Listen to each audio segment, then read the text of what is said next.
Hello and welcome to another episode of this FIFA 19 Lower League career with Crewe Alexandra. It's Season 2, Episode 6, and for those of you that didn't follow the last episode, you'll see a huge spoiler today as we play in Spurs first in an FA Cup replay.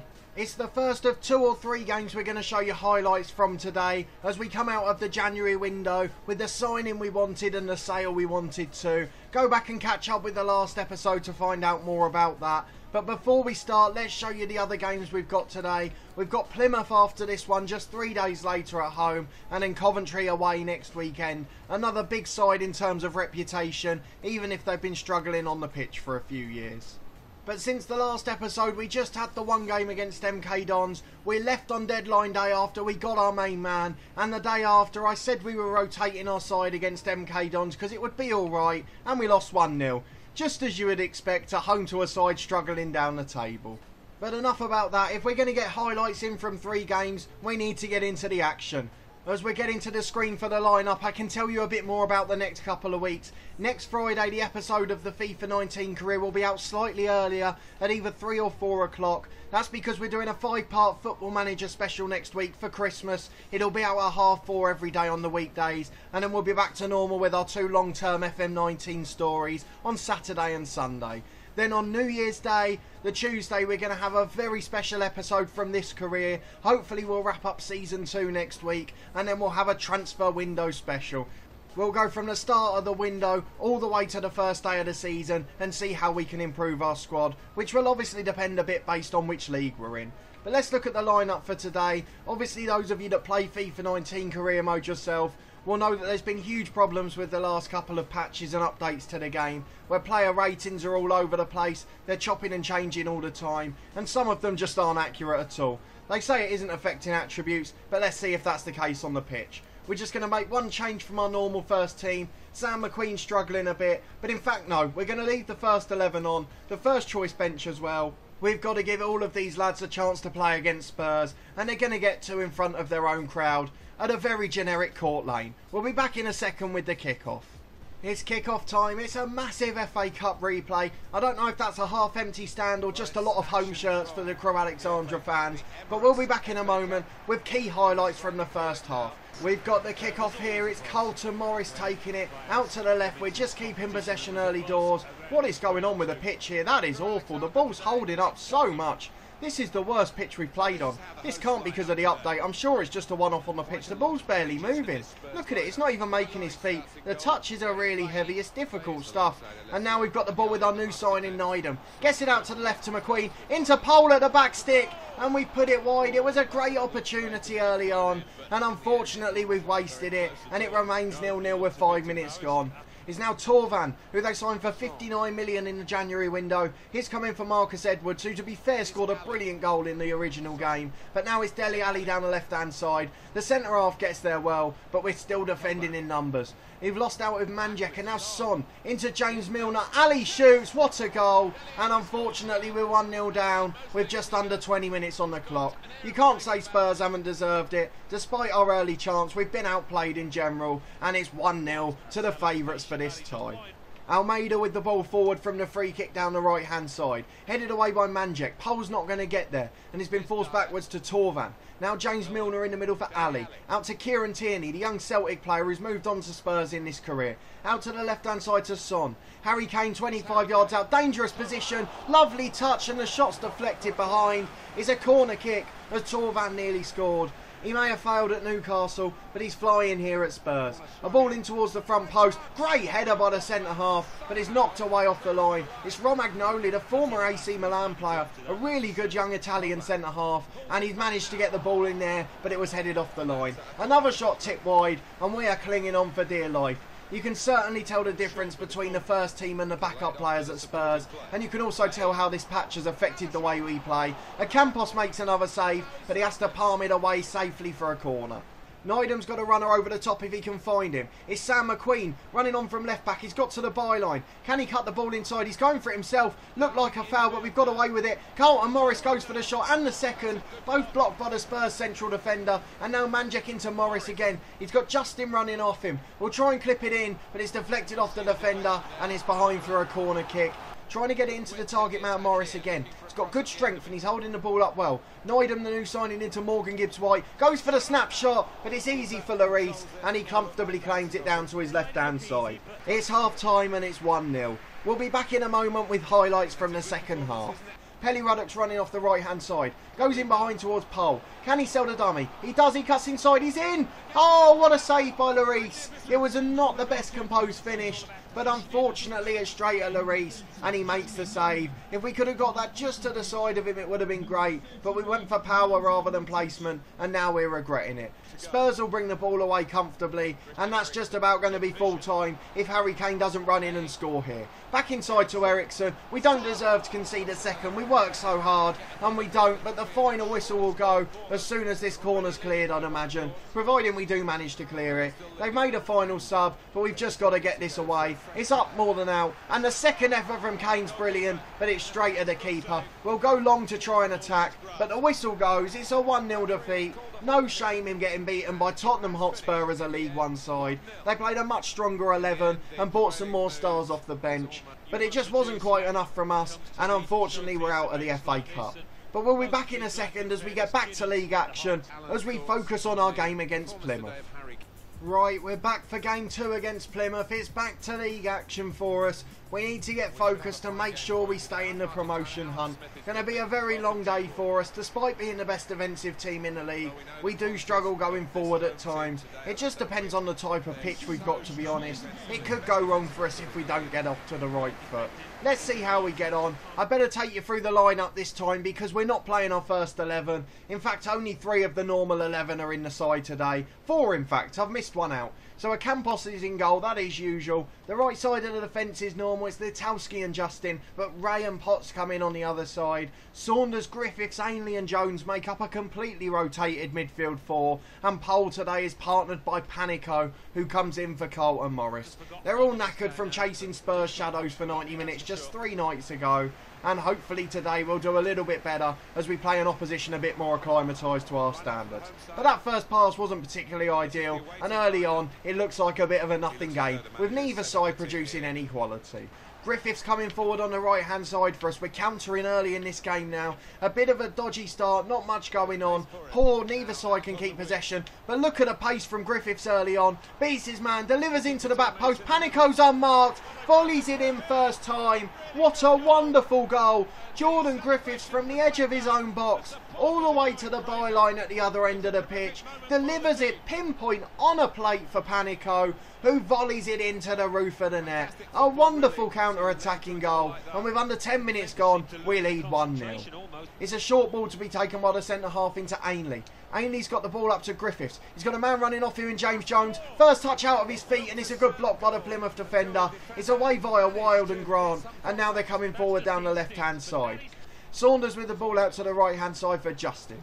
He goes inside for Griffiths. Running off him is Ainley. Ainley's got the ball forward, tries to find a cute little reverse pass to Panico, but it's just cleared away. Potts wins it back. He gets it to Griffiths. Out to Justin on the right. Pole's holding it up, tries to beat his man. He gets there the second time as well. In one-on-one, shoots. What a save. I tell you what, he went for power, but it was a wonderful save. It was heading straight into the roof of the net, but it's managed to be tipped over for a corner.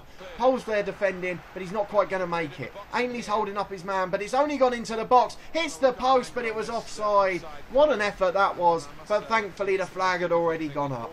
Greg Wild on the left-hand side, back to the fullback. They go down the line towards Wild again. The centre-half, Litowski's chasing out there. It's delivered into the box though, but a good clearance and then surely a foul. The whistle might be going, but it's just for a free kick, although it will go for half-time once this is taken. Campos finds Ray, out to the left-back Potts, and the ref finally does blow his whistle. We'll be back in a moment with highlights from the second half as we lead 1-0. It's the second half then. Plymouth with the kick-off. It's gone forward to the right-hand side, and then again they're just slowly building from the back. They have started counter-attacks quite quickly, but they've always allowed us to get numbers back or put in a really poor cross. Jones wins the ball back again there, and Potts finds George Ray. Given away though, we can't give the ball away in that sort of position, but I think he was offside. We've just got to get there. It's not been given as offside. I'm sure he was, but Lemira's on the right with the cross, and now they managed to get there. He's in one-on-one. How have they scored that? And how has there not been an offside flag flag at some point. I know we can complain about the officials, but it's almost all of our own doing. We gave the ball away, we had a chance to clear it and didn't get in our defensive shape. We've got Morris on the bench, but both of the strikers are quite fit. We might try something a bit different. We'll bring on a central midfielder. We'll take Griffiths off. In fact, we'll take Ainley off. He's had a poor game. Jones into central midfield. Panico into the number 10 because he's a bit of a flair player. And then Morris can go up front in the usual strike partnership. Justin's a bit tired at right back. We haven't really got a sub option, so we might go for the youngster Thomas and put Griffiths out to right back. He's a bit quicker and has got a bit more defensively. And then we'll bring Potts off at left back as well and get another marauding fullback on. The centre half Mason will go out there, but he can play just as comfortably on the left hand side. Let's get back into it and see where we next go. Panico dropping into that 10 role as we wanted. Morris, great ball in for Thomas, goes for the shot, good save behind for a corner. Wonderful football, and we really deserve to get a goal out of that one. Great challenge by Saunders in the middle of the pitch. Now it's Jones, in behind to Morris, he's in one-on-one, poor first touch, it's got to be a penalty, referee. He's given an injury there, but nothing's been given in the box. He didn't get the ball, did he? Awful decision, and it's a throw-in on the right-hand side. Pole throws it into Thomas, the substitute. He finds Pole again, tries to beat his man. That one surely's a foul then. The referee's giving nothing today. That one possibly wasn't a foul, but the one in the box, I appreciate it was a poor touch from Morris, but the defender certainly didn't seem to win the ball, and if you don't win the ball and get the man, then surely it should be a penalty. Wild inside to Taylor. Taylor, the target man, holding it up and goes for the overlap from the fullback in towards the keeper who just stays still. The goalkeeper didn't go anywhere, and Panico's back in the left back area this time. They're holding the ball up, they're just time wasting Plymouth. The final whistle goes, it's 1-1, we dominated the game, but we didn't quite do enough in the end. It's a draw, despite the fact we had the better chances, but we did waste many good opportunities. That's the end of this one, and hopefully we can get back to winning ways against Coventry. We're back for the third game against Coventry. We're completely back to full strength, as you can see for this one. As a lovely tropical storm started outside the window, so apologies if you can hear that in the background, but not much I can do about the weather, unfortunately. We're back to full strength, and we've just got to do the business on the pitch. We'll be back in a moment with highlights from the first half. We're coming forward in midfield with Pole. He gets it out to the right to Mpanzu. We're coming down the line now. Can we get in at all? He goes back inside to Morgan Gibbs-White. Pole again is cleared away, but only as far as Justin. He's lost out in the air though, and Coventry come forward. We've got the ball in the middle with Nydam. A bit of a nothing game so far, but with 20 minutes gone, we've got our first chance to get in here with Morgan Gibbs-White. He's cut inside, got a man in the middle in Morris. Wonderful finish, and that's all you've got to do. You haven't got to create loads of chances and good opportunities like we did against Plymouth. You've just got to be clinical when you get them. Morris scores, Morgan Gibbs-White with the quality, and we're 1-0 up. Now Morgan Gibbs-White to Morris. Morris coming forward. He's got Pole running off the left. He's in one-on-one. He's got the pace. Has he got the finish? He has. What a finish that is. Emphatic stuff from Pole. Smashes it in via the bottom of the crossbar. And we're 2-0 up with just 2 counter-attacks in the game so far. Wonderful ball on the replay there. Morris gets Pole in one-on-one. What a finish that is. It does take a nick off the keeper, but he's never keeping that one out. A wonderful goal, and we lead 2-0. Back to Ampardo as we start from the back. Into Manjek. Manjek's got time. He goes inside to Nydam. Looked much more assured in this game has Tristan Nydam, the man we signed on deadline day in place of Kirilov. Now Morgan Gibbs-White. We've got an overlap if we can find it. Morris gets it into Justin. Can we play the 1-2? Oh, it's just overhit. Wonderful football, but Morris couldn't quite get on the end of it. This is more like how we should be playing. When we're on this type of form, on a quick attacking pitch, we can play some vintage stuff. McQueen gets it inside to Manjek. He finds Morgan Gibbs-White. We're just waiting for the run, or are we going to get a man inside? It's Carlton Morris. He goes inside to Nydam. Shoots first time, blocked by the centre half and cleared away in a panicked manner for a throw-in. We're trying to get there with McQueen. He can't make it. Manjek's covering out wide. Gets the challenge in, and that's more like good old Manjek. And it sees the first half out in brilliant style. Great defending and a 2-0 lead. We'll be back in a moment for highlights from the second half. Into the second half, it's Pole with the kick-off.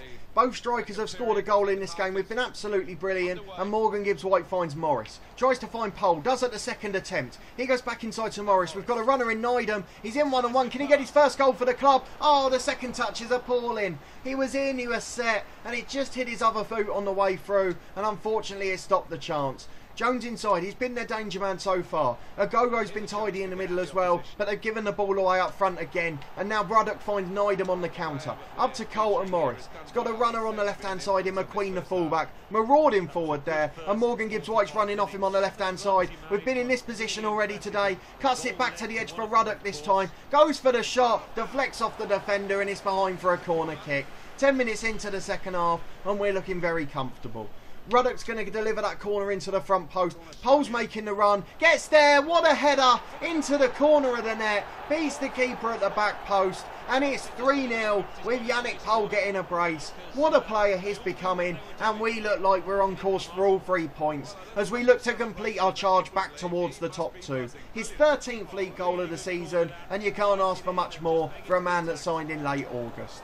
Coventry have had enough as we have a goal kick. They've finally taken their centre forward off. He's not had much service, but when he has, he's been absolutely terrible. We've got the ball with Nydam out to McQueen, the left back. Into Morris, our target man. He's been a completely different player to their centre forward. Wonderful stuff from him today. And he's got the ball again with McQueen on the overlap. Charging into the penalty area. He's got the ball into the box. Great tip away. But the defender deflects it back to Pole. And he completes his hat-trick with just over an hour gone. It was good goalkeeping by the Coventry keeper. But his clearance hit off the centre half and fell straight to Pole 2 yards out when he thought he'd already run past it. Brown, the fullback, he cuts back inside to Agogo. Panico's still working there, but Justin wins it back and gives it inside to Litowski. He finds Saunders. Saunders just holding it up in the middle. There's no one there, and he goes inside to Ethan Ampadu. He gets it inside to Jones. Plays the 1-2 with Ampadu and inside to Ruddock. Ruddock back out to Jones. Another foul there, and we go back inside to Ampadu for a 3rd time. Keeping possession beautifully, and we look to charge forward on the counter. Now it's Panico. Looks for the run from Morris. Finds it. Pole's running off him on the right-hand side. Can we cut inside again? We've got a man in there. It's Panico! Goes for the shot and it's tipped over. It's going to be a yellow card for the Coventry man for that foul all the way back in our half. But a good save from the Coventry keeper, and he's the only reason it's not 6 or 7. And Pardew recycles possession for McQueen. He's gone inside to Saunders. Saunders finds Panico. He's got Pole running off him. Just waiting for the ball back to Panico. Into the box. Goes for the shot, but it's straight at the keeper. We're just playing brilliant football today and look like we can pick them off every single time we win the ball. But it's been a wonderful performance and the perfect way to end a rather disappointing episode. We'll see where it leaves us in the league, but I'm pretty optimistic moving forward. And Pardew finishes the game by winning the ball back brilliantly. Another aggressive interception from him. And it finishes 4-0 away at Coventry, one of our best performances of the season. A hat-trick for Yannick Pole and Morris with the opener. We'll be back in a moment to see how that leaves the league table. There we go then, you can see we're back up to 5th place with that result. We're just 4 points off the top 2, and if we can manage that, which our squad keeps developing so we might be able to, hopefully the FIFA patch next week will fix all the other problems and we'll be able to crack on with getting promotion. Still just a 2-point gap to MK Dons, who have won their last 3 since beating us, and they're now all the way up in 7th place, so I don't feel so bad about losing to them with a rotated side. As we mentioned, we'll probably just show the one more episode from the regular season. There's only 1 game a week for most of the year now, with the exception of Easter, so there's not too much for us to worry about. Let's look at when the last one is. Sunderland on the last day of the season. Couldn't be a much bigger game, really. And the last 2 before that are Accrington, Stanley and Scunthorpe. So we'll show you the last 2 or 3 games on camera, possibly even 4 if we're getting to a milestone by that point, but I doubt we'll be clear by enough to get to them that early on. But that will be all for this episode. If you are enjoying the new format or these videos, please put a thumbs up on them. Let me know down in the comments what you think. Are we going to be able to sneak into the top 2, or are we settling for a top 6 finish this year? Or do we even have to be worried about dropping out? I'm interested to know where you gauge our squad to be. Subscribe to the channel for daily FM19 content, as my channel name gives away. We have 2 long-term stories. Firstly, the head coach, where we work under a director of football with no say in transfers or contracts. And then our other long-term series, part of the furniture, the One Club Challenge, a bit like this one, but in FM19, where we try to take Torquay United from the lowest playable league to the top of English and European football. There's also weekly content from this career mode with Crewe Alexandra. Next Friday will be the final few games of the season, and then we'll have a transfer window special on Tuesday the 1st of January to start 2019 with a bang. Keep your eyes peeled on the channel next week. There'll be a 5-part special series from FM19, a completely different half a season challenge, just trying something different for the Christmas holidays. But a massive thanks for watching this one as always, and I'll see you next time.